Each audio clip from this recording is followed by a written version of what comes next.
Welcome to Two Therapists Talking.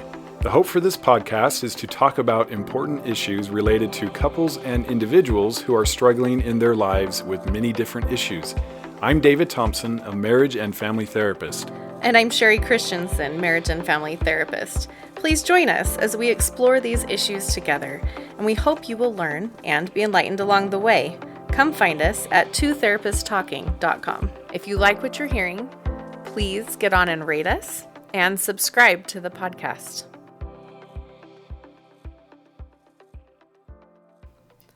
Hi, welcome back to Two Therapists Talking. I'm Sherie. And I'm David.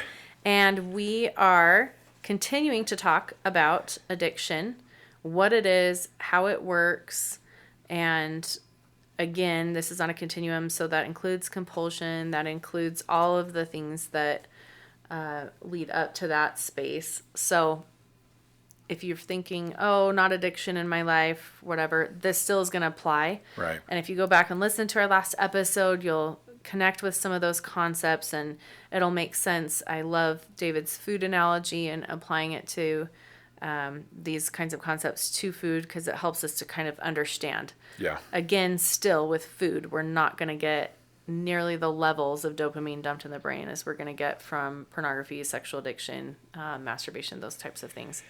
And one of the hard parts about all this is really something like pornography doesn't have to be more personal than like a food addiction, because this was around long before you met your spouse and your partner. Yes. But it's really hard not to take it personally, obviously, because of what they're looking at. Right. But we would not want you to feel any more personal about it than your partner is overweight and they're trying to lose weight and you come out and they're eating chocolate cake. It really ought to be in time, and these are, important concepts, but hey, this is hurting you and it's keeping you from where you want to be. And I know this isn't about me. You yes. Sitting there feeling depressed, eating chocolate cake isn't about me. This is about how you've learned to cope and how you've struggled. And not that you're going to get there completely, but it's important, I think, to consider it like that. Because if we make it internalized and it's all about us, now we're not going to be very helpful in this recovery process. We're going to have our own challenges and issues with this. But I'm speaking of pornography and masturbation.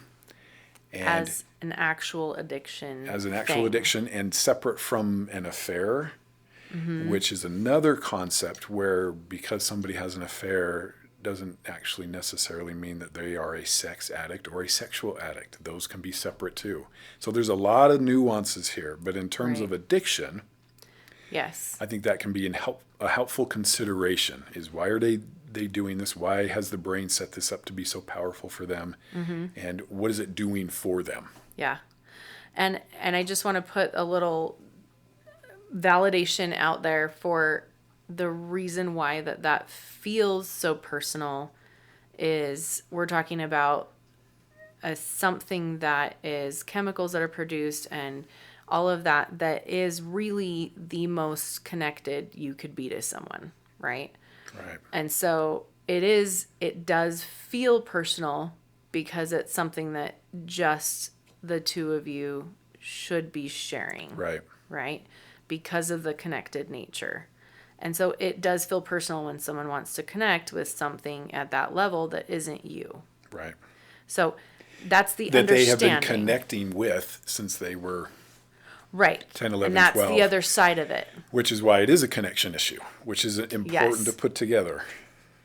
Yes. So what David's saying is accurate in terms of like, here's the addiction and here we've got this thing and we need to see this as addiction. We need to see this as this coping mechanism that isn't useful, but that they've developed a long time ago, and it is a way to try to get enough dopamine in their brain. It is a way to try to feel okay about life and have those things happen, while at the same time understanding that you as a spouse are going to have some struggles with that because we're talking about, and it is related to this extremely connected, very intimate space. Perspectives matter. Right? And having that perspective of what this is and what this is not can definitely make a difference. And it doesn't mean you're just not going to have any personal feelings about it when it happens. No, not at all. But helpful to know where it's coming from and how much of this is actually about you and how much of it is about them. Right. It's kind of like the phrase in the S&N program that talks about the importance of recognizing you didn't cause it, you can't cure it. This is a separate entity from you, Right. although the effects are very much Yes. a part of your life. Yes. And we probably used this phrase before, I can't recall. So, certified sexual addictions therapist.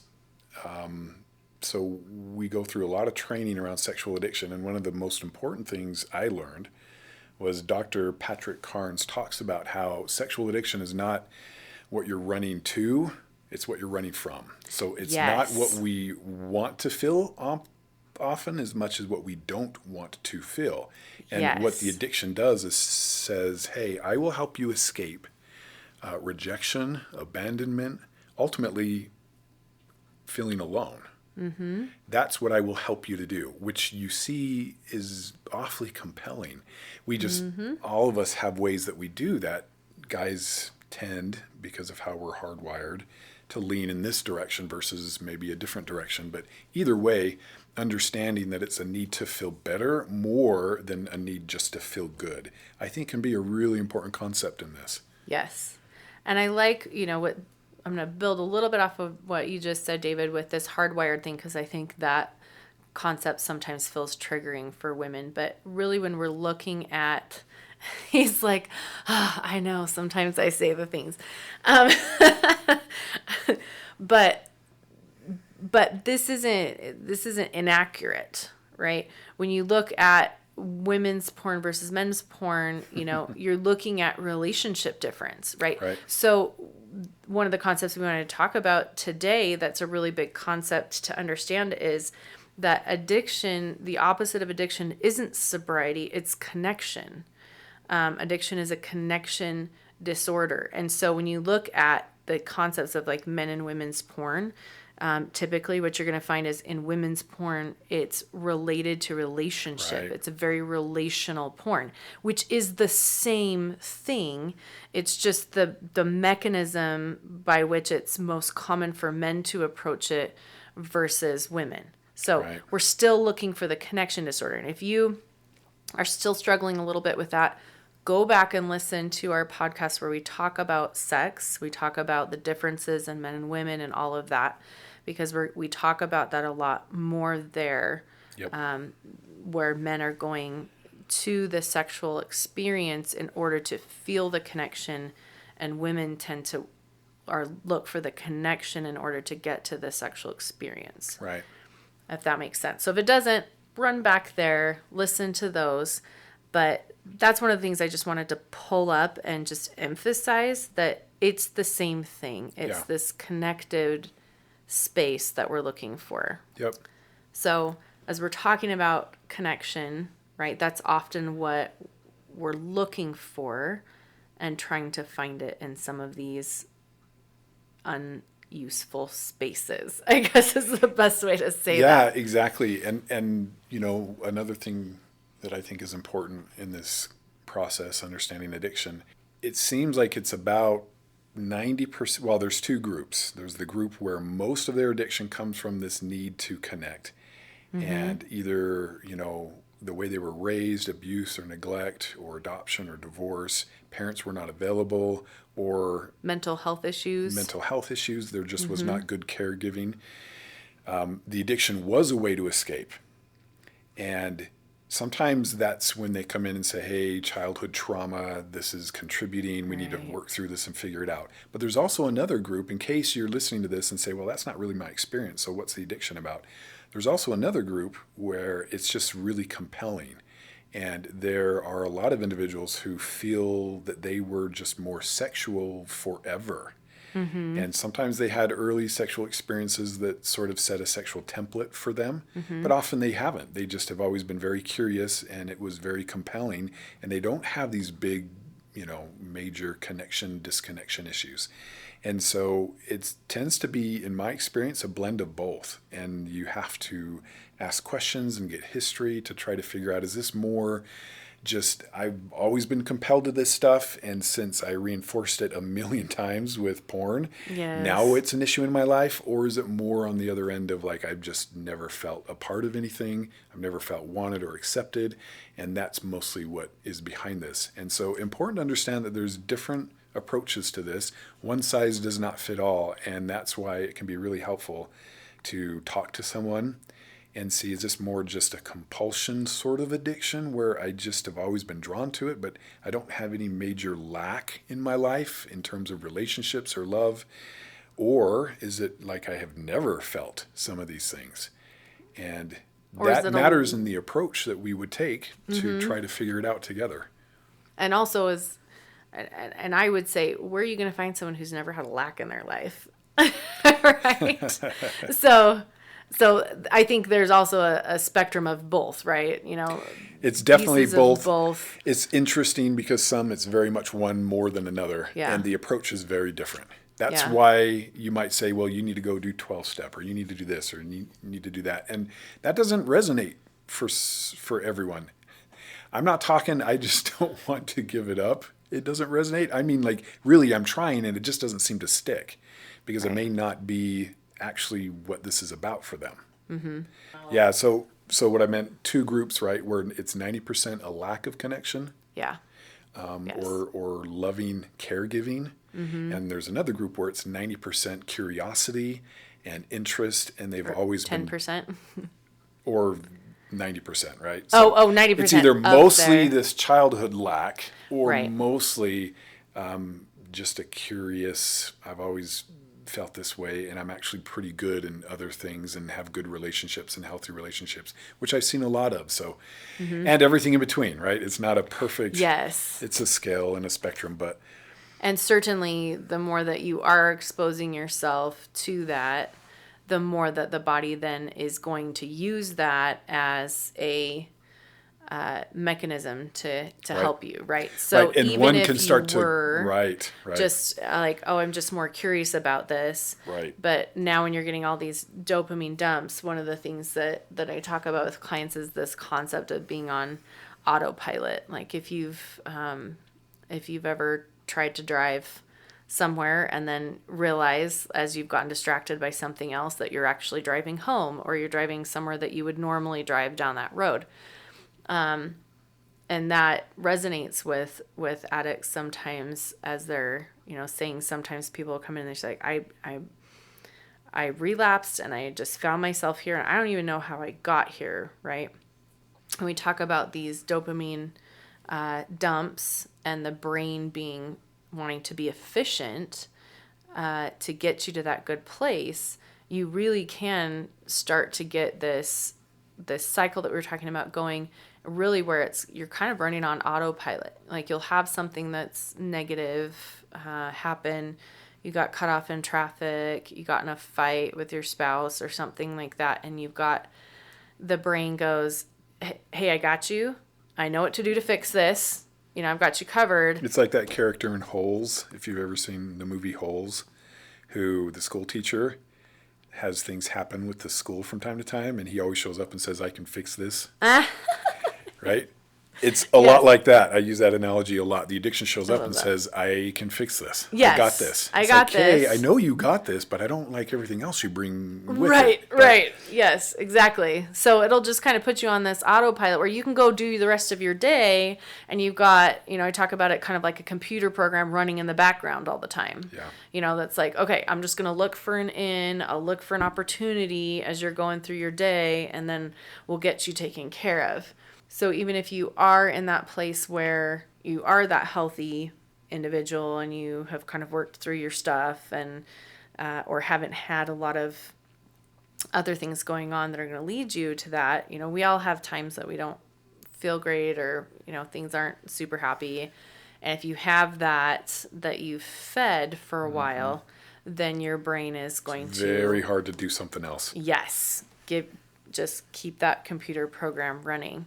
So I've seen just from experience that there are a lot of individuals who were very healthy, good families, connected well, but they had an interest and a curiosity and they started into that. Or usually what happens is they are exposed to it. It's not even something that they think to find or go looking for, but they're exposed to it kind of against their will. They find a magazine or somebody says, look at this. Right. And it's compelling. It's very compelling stuff. Right. And they have a sense of like, okay, this is wrong, but they pursue it, and it's easy to pursue now. Yes. And then they're off to the races because of the chemical reaction in the brain and the amount of dopamine that gets released. And probably, I would not be surprised if we ever did a study and found that, especially for guys, their first experience with pornography was probably like the dopamine highlight of their life. I'm serious about that. Not all the other chemicals where it's like a feel-good sort of like, I don't know, mom reading you bedtime stories. That feels really good too. But this stuff is different. Yeah. It's very powerful. And everyone can remember the first time they saw porn. I mean, it's like a traumatic experience. That's how much it registered on the brain. That's how big it was. Yeah. And then their brain says, hey, absolutely, I want to do this again. And so then it becomes kind of a force of its own, even when they weren't feeling any holes in like feeling wanted or needed or feeling alone or rejection. It just becomes a force of its own. But it does tend to speak loudest when you are stressed or overwhelmed or something happened that was negative. So all of this is important to understand in this process because we take different approaches, one more than the other. Yeah. And I like what you said with that you can be the healthiest person in the world, but, if you put all of these things together and yes, men's brains and women's brains work differently. I mean, the more research that they do on it, the more that they are seeing that men's and women's brains and bodies and everything work extremely differently. Yep. We're much more different than we are the same. And we keep finding more ways that, brains and bodies and all of that chemicals and everything work very differently between men and women. So, when we're saying that this is, more typical of men, they're going to they get different chemical releases at different levels than women tend to, right? I mean, it has to be that way, or women would probably want sex more. That's true. But that's the reason why, right? Is because it's a different system. It's a different setup. And so understanding that if men are having this experience, right, and they're seeing that, and then it's like you can see more so easily. Right. It's so easy to find it. And then you start adding the extra chemicals from masturbation and porn. I mean, that it's just this vicious cycle. And certainly women can and do often get into this pattern. And it's a little different. And also we're going to run into the same issues, but I do like what you're saying, that you can have that really healthy space in your life and still get very quickly sucked into this space because of how it works. And we're going and you're getting the 1,000 level dump of dopamine instead of the 20 or 30. And what does that do then? Then the brain starts to go every time to that issue. Right. It's like, I'm not piddling around with 20. We're going to hit 1,000. Like, I'm going to be efficient and you're going to feel amazing, right? You're going to have all these great chemicals flowing through your brain, right? And so it starts to do that over and over and over again. And you start pruning all of the other options. So instead of having this list of all these wonderful things that you can do that are going to help and feel great, you start losing all of those, and your brain goes to one place, and you go from, beating your way through a jungle to having like a 6-lane highway with all on ramps and no off ramps, right? So when we're looking at that, these are just important concepts to understand. Right. I think next time I think we're going to talk about the emotional effects of addiction and really get into that. So again, stay tuned. This is definitely going to be a number of episodes that I can't believe we haven't done this yet. I know, this should have come earlier, no doubt. But hey, we're doing the best we can with what we have, all right? Right. Have some compassion. So we'll enjoy connecting with you and continue to connect with you on this issue, and come back next time. See you soon. Bye. Thank you for listening to Two Therapists Talking.